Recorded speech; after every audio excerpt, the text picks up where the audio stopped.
오늘 본문은 사도 바울의 기도의 내용입니다.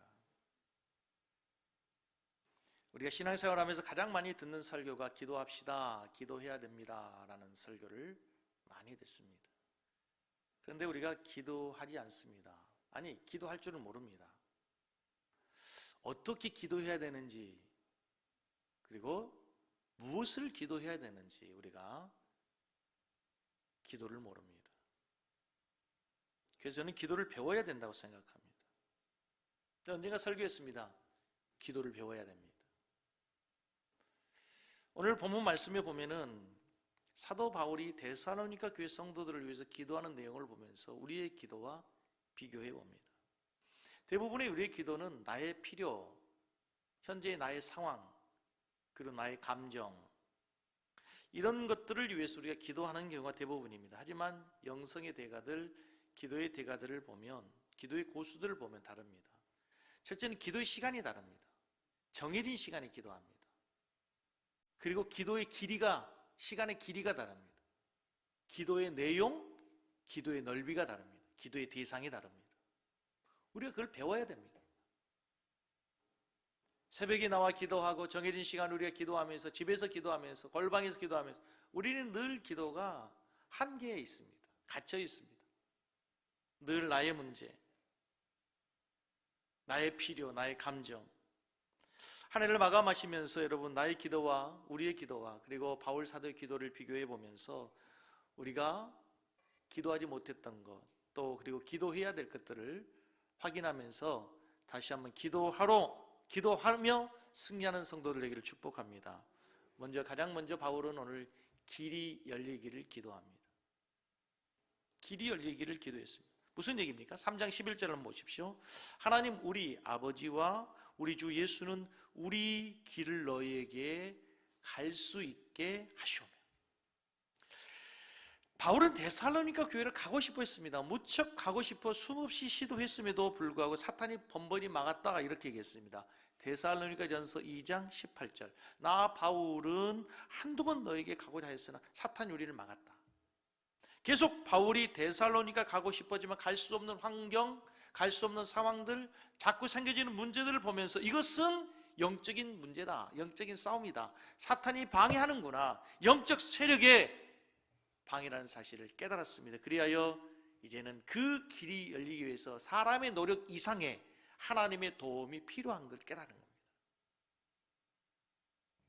여러분, 사탄이 하는 일이 뭡니까? 하나님의 일을 방해하는 것입니다. 하나님의 사람을 공격하고 하나님의 교회를 공격하고 하나님의 일을 방해하는 것, 그게 사단의 일입니다. 사단의 존재의 목적입니다. 사단의 공격이 있을 때 대부분의 믿음의 사람들이라고 하더라도 하나님의 일을 하다가 포기합니다. 하나님의 일을 하다가 중단해버리고 맙니다. 그러나 바울은 그렇지 않습니다. 오늘 데살로니가 교회에 가고 싶어하는 그의 마음은 결코 사탄이 막을 수 없고 사탄의 공격에도 중단되지 않습니다. 오히려 그는 더욱 하나님께 간절히 기도합니다. 그는 이렇게 기도합니다. 다 같이 따라하겠습니다. 하나님, 길을 열어주십시오.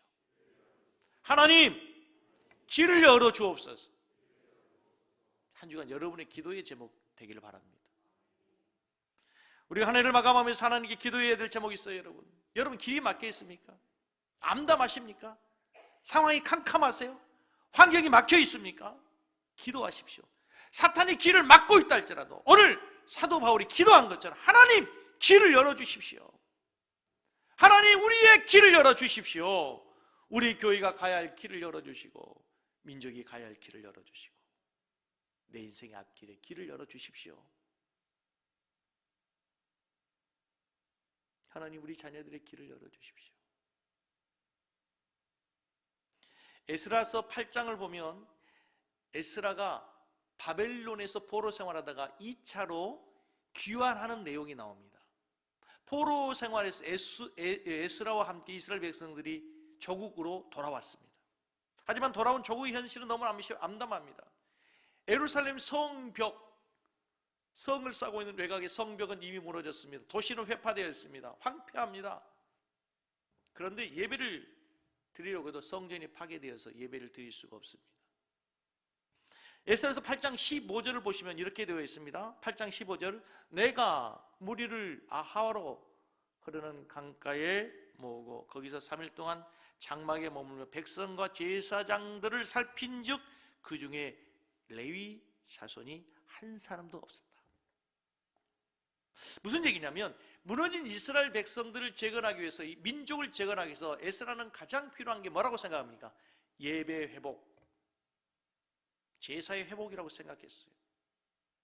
그리고 그것이 마땅해요. 당연해요. 하나님과의 관계가 회복돼야 된 것을 절실하게 깨닫는 거예요. 그래서 하나님께 제사를 드리러 가는데, 예배를 드리러 가는데 예배를 인도할 레위인이 없는 거예요. 여러분이 에스라였다면 어떻게 하시겠습니까? 여러분이 이스라엘 지도자였다면 어떻게 하시겠습니까? 수많은 백성들을 포로 생활에서 노예했던 그들을 꿈과 희망을 가지고 조국에 돌아왔습니다. 해파된 조국을 건설하려고 하는데 무너진 예배를 회복해야 되는데 막막합니다. 성벽도 무너졌고 성전도 무너져 버렸고 제사를 인도할 레위인도 하나도 없습니다. 무엇보다도 새롭게 시작해야 되겠다는 삶의 의욕과 비전을 백성들의 마음에 심어야 되는데 백성들은 모두 다 낙심 가운데, 절망 가운데 빠져 있습니다. 이때 여러분은 무엇을 하시겠습니까? 그때 에스라 선지자가 아하와 강가로 나아가서 하는 일이 있습니다. 그 음식을 선포하고 기도하기 시작합니다. 8장 21절, 에스라 8장 21절, 그때 내가 아하와 강가에서 뭘 선포하고? 그 음식을 선포하고 우리 하나님 앞에서 스스로 뭐하여? 겸손하여 겸비하여 우리와 우리 어린 아이와 모든 소유를 위하여 같이 얘기했습니다. 평탄한 길을 주옵소서. 그 음식을 선포하면서 모든 백성들과 함께 하나님께 부르짖어 기도하기 시작합니다. 뭐라고 기도합니까? 주여, 우리와 우리 아이들, 우리 자손들을 위하여 평탄한 길을 주십시오. 길을 열어주십시오. 우리 민족의 길을 주님이 열어주십시오.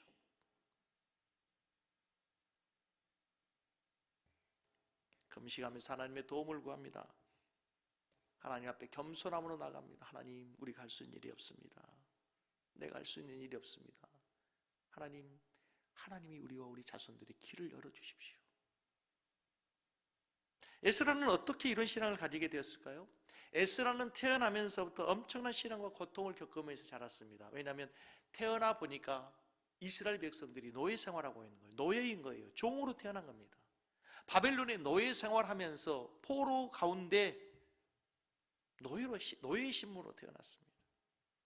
종살이 노예 생활하던 에스라의 부모가 깨달았습니다. 그리고 에스라에게 교훈합니다. 에스라야, 우리는 하나님의 선민이었다. 아브라함의 후손으로 하나님의 특별한 선택을 받은 하나님의 자녀들이었단다. 그러나 우리가 하나님을 버리고 하나님을 떠나고 우리의 생각대로 우리의 뜻대로 우상을 숭배하며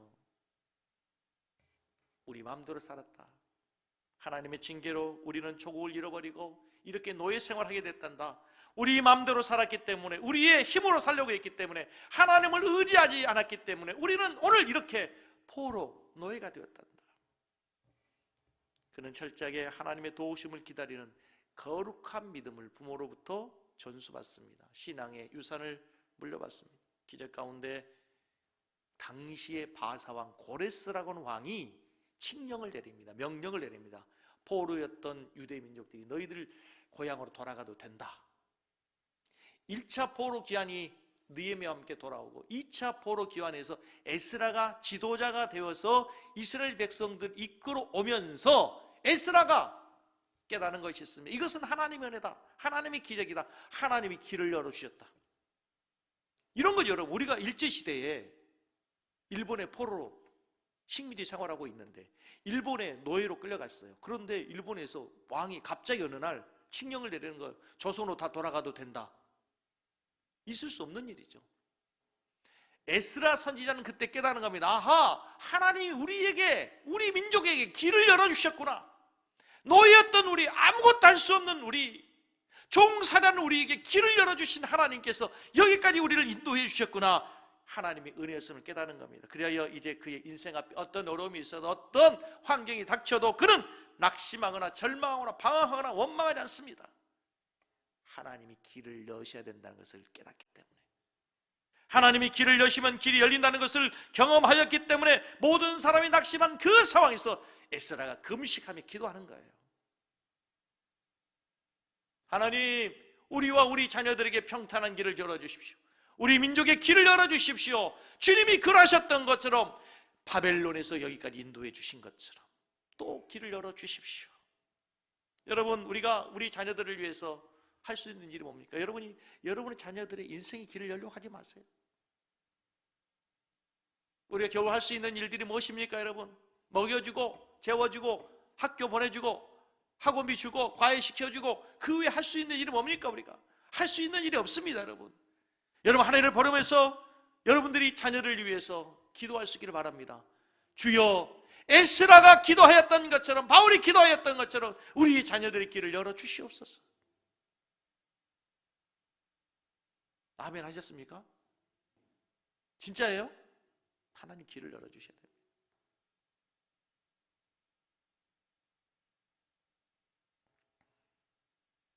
지난 9월 1일 조선일보를 보면서 제가 스크랩을 해놓은 내용입니다. 35년 전 이야기입니다. 사진 하나 보여주시면 1986년 여러분 잘 아시는 우크라이나 체르노빌 원자력 발전소 폭발 사고가 있었지 않습니까? 방사능의 방출로 인해서 엄청난 재앙이 있었습니다. 모든 동물, 식물들이 다 죽었습니다. 그때 옥사나라는 아이가 태어났습니다. 태어나보니 방사능 오염에 의해서 기형으로 태어났습니다. 옥사나는 없는 것이 너무 많습니다. 엄지손가락이 없습니다. 나머지 손가락도 물갈기처럼 서로 붙어 있었습니다. 콩팥도 하나 없었고 위장도 일부 없었습니다. 무엇보다 7살짜리 이 아이에게 품어줄 엄마가 없었습니다.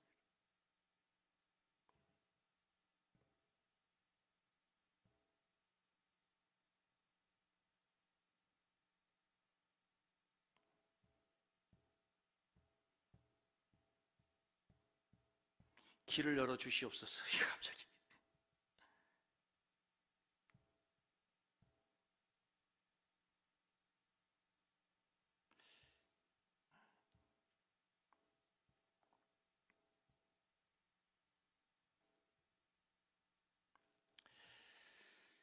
무엇보다도 엄마가 그를 버렸기 때문에 엄마가 없었어요. 7살짜리 옥사나의 소원은 딱 2가지였습니다. 엄마가 보고 싶어요. 배부르게 먹고 싶어요. 슬픔과 아픔입니다. 5살 때 찍은 아이의 사진이 어느 잡지에 게재되었습니다. 우연히 그 사진을 게이 마스터라는 미혼의 여자 언어 치료학 교수가 그 사진을 봅니다. 기사를 봅니다. 갑자기 긍휼의 마음이 생깁니다. 내가 저 아이의 엄마가 되어주면 어떨까? 그 아이를 키우고 싶다는 생각이 들었습니다. 미국에서 우크라이나에 갑니다. 내가 그 아이를 입양하고 싶습니다. 우크라이나의 법에는 입양이라고 하는 법이 없습니다. 입양해 줄 수 없습니다. 다시 갑니다. 안 됩니다. 또 갑니다. 게이 마스터의 그 진심에 정부가 감동을 했습니다. 특별법을 제정합니다. 그래서 입양을 허락해 줍니다. 미국에 온 후 9살 때 옥사나는 썩어가는 한 다리를 자릅니다. 또 한 다리를 14살 때 절단했습니다. 이제 걸을 수 있는 다리가 없습니다.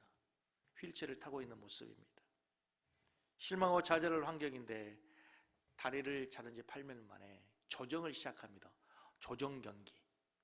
엄마가 뭘 바랐냐면 다리에 힘을 쓸 수 없기 때문에 손으로 모든 생활을 했던 이 아이는 근육이 손에 엄청나게 발달됐다는 사실을 발견하면서 조정을 시작하게 됩니다. 놀라운 것은 2012년 22살 때 런던 장애인 올림픽, 패럴 올림픽에서 동메달을 땁니다. 조정으로. 더 놀라운 것은 2년 뒤 소치 동계올림픽에서는 이제 스키 선수로 전향해서 은메달을 땁니다. 그 2년 뒤 리우 하계 패럴 올림픽에서는 이제 조정도 아니고 스키도 아니고 사이클로 출전해서 은메달을 땁니다. 우리나라 평창 동계올림픽에 와서 스키로 3등, 지금 현대라고 하는 이 평창 동계올림픽에 참석한 내용인데 이때에 3위의 동메달을 획득하게 됩니다. 얼마 전 일본 도쿄올림픽에서 또 사이클에 출전해서 금메달을 획득하게 됩니다. 여러분, 옥사나 그녀가 만약 우크라이나에서 그냥 있었다면 어떤 일이 일어났을까요? 그의 인생이 어땠겠습니까?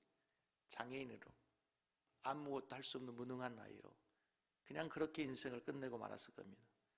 하지만 그의 인생의 길을 열어주는 사람을 만났습니다. 양 어머니 게이 마스터.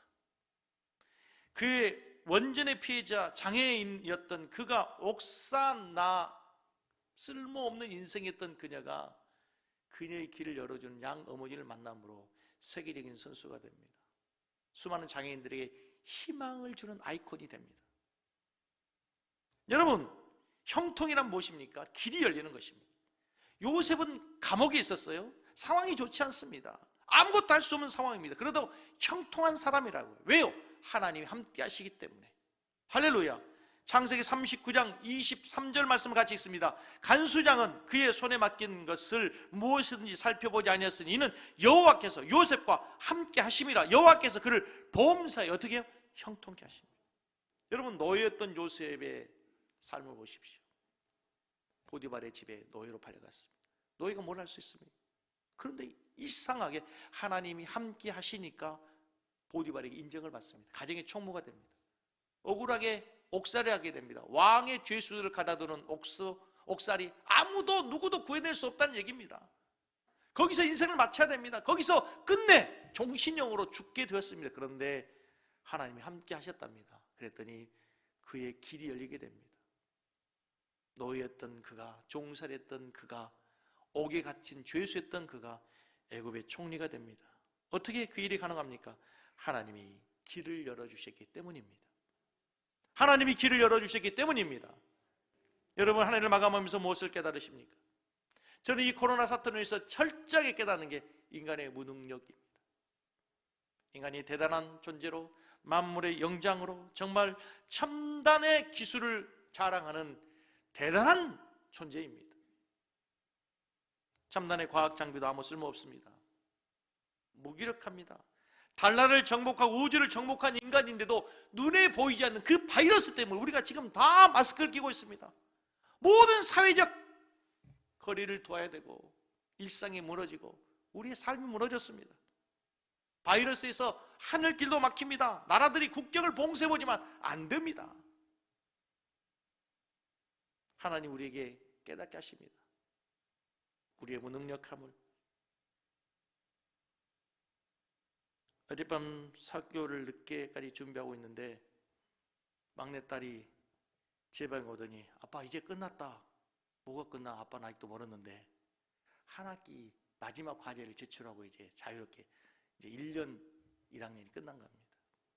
그러면서 이런 얘기 저런 얘기 하다가 요즘에 이제 입시철이게 또 합격자 발표하는데 자기 친구들 재수하는 애들, 자기 선배들 이런 얘기 하면서 자기 너무 감사하게 재수 안 하고 이렇게 학교 다니게 된 게 너무 감사하다고 얘기하면서 내가 지금 설교를 준비하고 있는데 길을 열어달라고 하는 설교를 준비하는데 걔가 와서 제잘거리는 거예요. 뭐라고? 별로 친하지도 않은데. 그럼 뭐라고 하냐면 아빠 내가 일기를 봤어. 2년 전 고등학교 2학년 겨울방학 동계 수련회에 참석해서 자기가 일기를 썼대요. 그 일기의 내용에 이렇게 기록되어 있답니다. 나는 반드시 이 고통을 이겨낼 것이다. 그리고 하나님께서 반드시 나에게 가장 필요한 대학, 내 인생에 가장 필요한 사람을 만나고 필요한 일을 할 수 있는 가장 좋은 대학에 나를 합격하게 하실 것이다. 좋은 대학이 아니고 자기에게 필요한 대학, 가장 자기에게 맞는 대학으로 하나님께서 자기를 합격할 것을 믿는다고 자기가 확신 있게 썼다고 나한테 그런 얘기를 하는 거예요. 고등학교 3학년 코앞에 두고 지금도 생각해보면 아찔했습니다. 매일 약을 먹고 하루에 16시간씩 얘가 잠을 자더라고요. 초등학교 때부터 그렇게 열심히 달려왔는데 고3을 앞에 두고 고등학교 2학년 겨울방학 제일로 중요한 거 아닙니까? 근데 그때 하루에 16시간씩 잠을 자는 상황에서 수련회를 참석하더라고요. 목사의 딸이기 때문이 아니라 목사의 딸로서가 아니라 자신이 절박하니까 하나님께 매달리기 위해서 자기의 힘으로 18시간씩 쓰러져 자던 애가 수련회를 갔어요. 기도했습니다. 하나님 저를 도와주세요. 일기에 썼어요. 하나님 너를 도울 것이다. 하나님이 인도해 주실 것이다. 두 번째, 오늘 바울 사도의 기도의 제목을 보십시오. 여러분, 바울 사도의 기도에서 오늘 우리에게 또 다른 교훈이 뭡니까? 살전 3장 12절 말씀 다 같이 있습니다. 또 주께서 우리가 너희를 사랑함과 같이 너희도 피차간과 모든 사람에 대한 사랑이 더욱 많아 넘치게 하사. 바울 사도가 데살로니가 교회를 향해 기도합니다. 간절한 기도의 제목이 뭡니까? 너희들이 피차 사랑하기 원한다. 그리고 너희들의 사랑이 너희들의 사랑으로 멈추는 것이 아니라 모든 사람에게 사랑으로 넘어가기를 원한다. 여러분, 우리가 하나님의 사랑을 받으면, 놀라운 사실은 하나님을 사랑하게 되면, 하나님의 사랑을 입으면 이제 그 하나님의 사랑에 감동되어서 다른 세상의 모든 것을 사랑하게 돼요. 하나님을 사랑하고 교회를 사랑하고 하나님의 성도들을 사랑하고 이웃을 사랑하고 세상을 사랑하고 내가 알지 못하는 열방, 우간다를 사랑하고 아프리카를 사랑하고 인도를 사랑하게 되는 거예요. 아멘. 이게 하나님의 사랑의 속성이에요. 동영상 하나 보내주십시오. 어디 목양실에서 설교를 준비하고 있는데 제 목양실에서 1층 도로를 찍은 사진입니다. 설교를 준비해 눈이 오더라고요. 잠시 창밖을 보고 있는데 누가 눈을 쓰고 있어요. 조금 전까지 없었는데 눈이 쌓여 있는데 와서 누가 눈을 쓰고 있더라고요. 이 추운 날씨에 눈을 쓰고 있는 집사님이 누구인지 다시 한번 보여줘보세요. 누구인지 잘 모르겠어요. 남자인지 여자인지 잘 누군지 분간이 안 가요. 그래서 범인이 누구인지 한번 내려가 봤어요. 옷을 차려입고 내려가서 보고 깜짝 놀랐어요. 당연히 남자일 걸 알았어요. 그런데 여자 집사님인 거예요. 키도 작은 집사님인데 빗자루가 자기 키만 해요. 내가 깜짝 놀랐어요. 집사님이 추운데 저 뭐 하는 거예요? 제가 빗자루를 빼서 제가 눈을 쓰면서 보니까 앞에 남자 집사님 한 분 계세요. 부부 집사님이 그 추운 겨울에 어제 같은 추운 혹독한 한파 경보가 발령된 날 눈을 쓰고 있더라고요.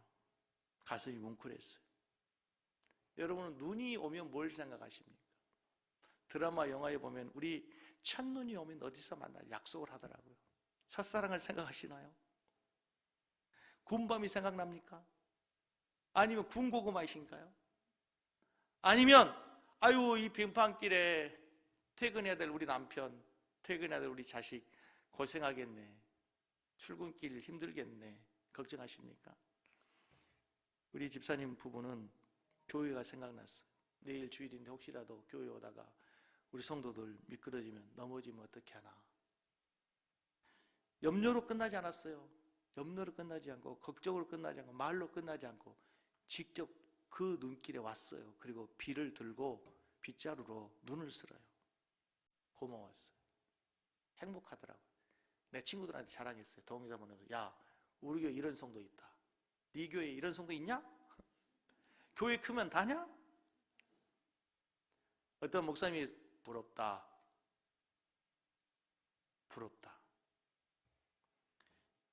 저런 성도들이 있어서 하나님 우리 교회를 사랑하시는구나. 우리 교회를 붙드시는구나. 목회 잘해야 되겠다. 열심히 해야 되겠다. 여러분, 하나님 사랑이 교회 사랑입니다. 하나님 사랑이 성도를 사랑하게 됩니다. 피차간의 사랑이 있어야 돼요. 피차간의 사랑. 여러분 가정에서 먼저 사랑하십시오. 정신이 나갔습니까? 여러분 피차간의 사랑, 가정에서 먼저 사랑하시기 바랍니다. 교회에서 먼저 사랑하시기 바랍니다. 셀에서 먼저 사랑하세요. 피차간의 사랑, 피차간의 사랑을 하잖아. 가까운 사람끼리. 그런데 이 사랑이 피차간의 사랑, 우리들만의 사랑으로 머무르면 안 돼요. 오늘 본문을 다시 보십시오. 모든 사람에 대한 사랑이 나와요. 모든 사람에 대한 사랑, 나와 상관없는 모든 사람, 세상을 향한 사랑이에요. 이것이 선교고 전도인 거예요. 이상해요. 나와 피가 달라요. 문화가 달라요. 언어가 달라요. 민족이 달라요. 그런데 이상하게 그들을 위해 기도하게 돼요. 이게 뭐예요? 이게 하나님의 사랑이에요. 이게 선교예요. 오늘 성경에서는 먼저 우리에게 피차간에 사랑해라. 왜 사랑해야 됩니까? 성도 간에 왜 사랑해야 됩니까? 4장 1절을 보십시오. 4장 1절. 4장 1절 뭐라고 나왔습니까? 그러므로 형제들아 이렇게 돼 있잖아. 우리가 지난번 살폈죠. 데살로니가 교회 성도들을 향해서 바울 사도가 뭐라고 불러요? 뭐라고 불러요? 형제들아. 바울 사도하고 데살로니가 성도들은 피가 섞이지 않았어요. 민족이 달라요. 유대인이고 이방인들이에요. 언어가 달라요. 그런데 형제들아, 그리스도 안에서 한 형제 한 몸이 된 거죠. 교회를 성경에서 놀랍게도 신비스럽게 그리스도의 몸으로 비교하잖아요. 우리가 한 몸이란 말입니다. 여러분 삼쌍둥이 이야기 아시죠? 머리가 두 개인데 몸이 하나인 삼쌍둥이. 그 사람이 한 사람입니까? 두 사람입니까? 궁금했어요. 랍백의 유대인이가 물었습니다. 선생님, 몸은 하나인데 머리가 두 개입니다. 한 사람입니까? 두 사람입니까? 거침없이 스승이 쉽게 얘기합니다. 고통을 가해봐라, 몸통에. 그래서 머리에서 동시에 두 머리에서 신음소리가 나거든. 한 사람이다. 신음소리가 한 곳에서 나고 한 곳에서 나지 않으면 두 사람이다. 뭡니까? 같이 고통을 느끼고 같이 기뻐하고 같이 슬퍼하고 같은 감정을 느끼며 뭐예요? 하나인 거예요. 우리 교회가 그런 교회 되기를 원합니다. 우리가 한 몸으로 부르심을 받았으니 이제 서로 사랑하며 서로 위하여 기도해주고 함께 달려가는 교회 되기를 원합니다. 할렐루야. 그러나 이 사랑이 우리에게서 머물면 안 된다고요. 이제 밖으로 흘러 넘쳐야 돼요. 아무리 좋은 사랑이라도 아무리 좋은 물이라도 머물러 있으면, 멈춰 있으면, 고여 있으면 부패해요. 인간의 속성이 부패했거든요. 저는 그래서 우리 교회가 우리 민족을 사랑하고 이 지역을 사랑하고 민족을 사랑하고 나가서 열방을 사랑하는 교회 되기를 원합니다. 선교하는 교회 되었으면 좋겠어요. 지난 연말 결산, 예결산위원회에 참석하지 않는 분들이 대부분이기 때문에 제가 잠깐 결산의 보고를 좀 드리면, 우리 교회가 뭐 다른 걸 다 얘기할 수는 없고요. 1년에 결산해 보니까 선교 구제 헌금으로 7,500만 원이 지출이 됐습니다. 큰 교회 예산을 갖고 있는 교회에 비하면 작은 액수일 수도 있습니다. 그런데 우리 교회가 약 40%가 건축 비용으로 나갑니다. 다른 말로 교회 건축하고 대출받은 이자로 나간다는 얘기 참 아깝습니다.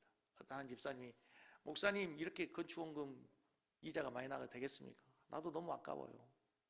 빨리 우리 교회가 부흥해서 빚 갚고 약 3억 정도가 되는 이자 비용으로 나갔는데 그걸 우리가 선교하고 구제하고 장학헌금으로 쓰고 교회가 해야 될 사명을 감당하는 데 쓰면 얼마나 좋겠습니까?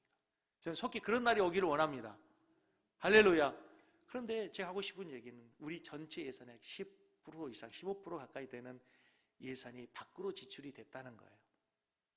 40% 그냥 써보지도 못하고 나가고 15%면요 우리 부교육자들 사랑해 교육자들 사례비, 전기세, 행정비, 관리비 빼고 나면 없는 거예요.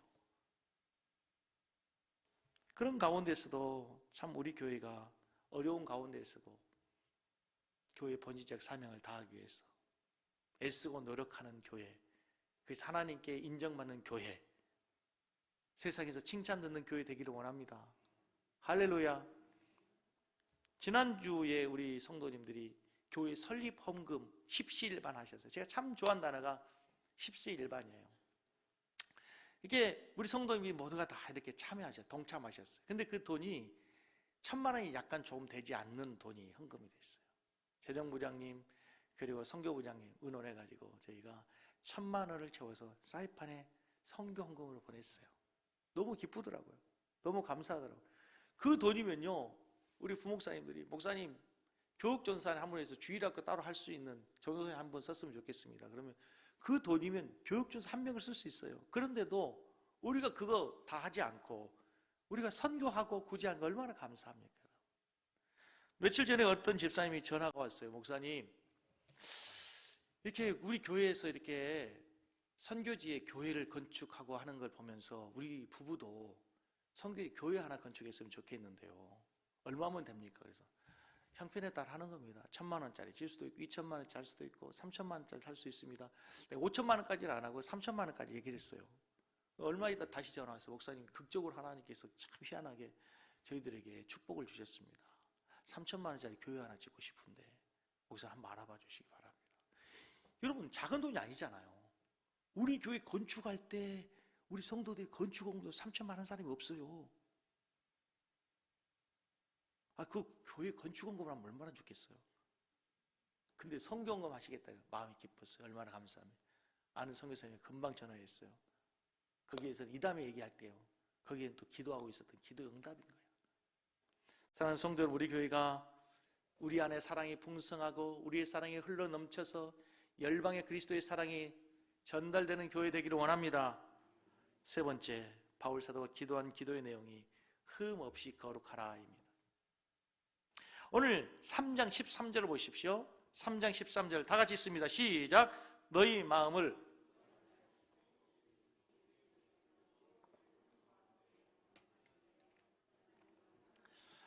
여기 아주 중요한 단어가 예수님께서 강림하실 때에 하나님 우리 앞비리 앞에서 너희들이 거룩함에 흠 없게 하시기를 원한다. 너희들이 예수님 앞에 서게 될 텐데 흠 없이 거룩한 자들이 되기를 원한다. 여러분, 우리는 언젠가 하나님 앞에 서게 되는 날이 옵니다. 주님이 다시 오시든지 아니면 우리가 주님 앞에 가든지 우리는 하나님 앞에 서게 되는 줄로 믿습니다. 그때 우리가 주님 앞에 서길 때 우리의 신분이 뭐냐면 그리스도의 신부입니다. 신랑을 맞이할 준비를 하고 있는 신부로 이 땅의 삶을 살고 있는 것입니다. 여러분, 다시 오실 신랑을 맞이하기 위해서 예수님은 내가 분명히 오겠다, 내가 다시 온다, 너희들이 그때의 천사랑의 호령과 나팔 소리와 함께 내가 반드시 오겠다는 그 약속이 아직 이루어지지 않고 있지만 언제는 그 약속이 이루어지게 될 줄로 믿습니다. 그때 너희들이 신부가 신랑을 기다리고 준비하는 것처럼 너희들이 거룩하게 살아라, 깨끗하게 살아라, 세상과 구별된 삶을 살아라. 여러분, 신랑을 맞이할 신부에게 가장 요구되는 것이 뭐겠습니까? 그것은 두말할 필요 없이 거룩입니다. 깨끗한 몸과 마음을 준비하는 것입니다. 사도 바울은 특별히 주님 앞에 서게 되는 그날, 주님 오시는 그날에 너희 성도들이 흠 없이 책망받을 것 없이 거룩한 성도들이 되기를 원한다 기도하고 있습니다. 여러분, 거룩한 삶은 예수를 닮아가는 삶입니다. 거룩한 삶은 예수 그리스도가 사셨던 삶을 따라가는 삶입니다. 이것을 성화라고 합니다. 여러분, 이곳에서 신앙생활 하시면서 더욱 그리스도를 닮아가는 성화의 삶이 되기를 축복합니다. 초대교회 성도들은 그리스도와 똑같은 삶을 살아서 그래서 그리스도인이라 했습니다. 당시 로마 제국은 거룩하지 못했습니다. 성적으로 아주 문란하고 타락했습니다. 흔히 성적 타락의 극치를 동성애로 봅니다. 그렇죠? 우리나라가 지금 세계가 그렇지만 우리나라가 동성애 법으로 인해서 상당히 혼란이 있습니다. 이거 나라 망하는 겁니다. 로마가 동성애로 망합니다. 성적 타락으로 망합니다. 폼페이 최후의 날이라고 하는 그 책을 신학교 시절에 아주 재미있게 읽었던 기억이 있어요. 그 책에 보면은요, 이제 베스비우스 화산이 폭발하던 때에 폼페이 도시가 아주 동성애로 극도로 타락했다고 하는 증거들이 질비하게 나타납니다. 마치 소돔과 고모라 성이 동성애 때문에 멸망한 것처럼 로마 도시는 대단한 성적 타락이 있었어요. 하나님의 심판을 받은 거죠. 그런 가운데에서도 그리스도인들은 거룩하게 살았습니다. 성결하게 살았습니다. 그렇게 모진 핍박 속에서도, 모진 박해 속에서도 로마 관리들이 그리스도인들을 이렇게 핍박하면서도 아이러니하게도 자기 며느리, 자기 사위는 그리스도인들을 원했어요. 겉으로는 그리스도인들을 핍박하지만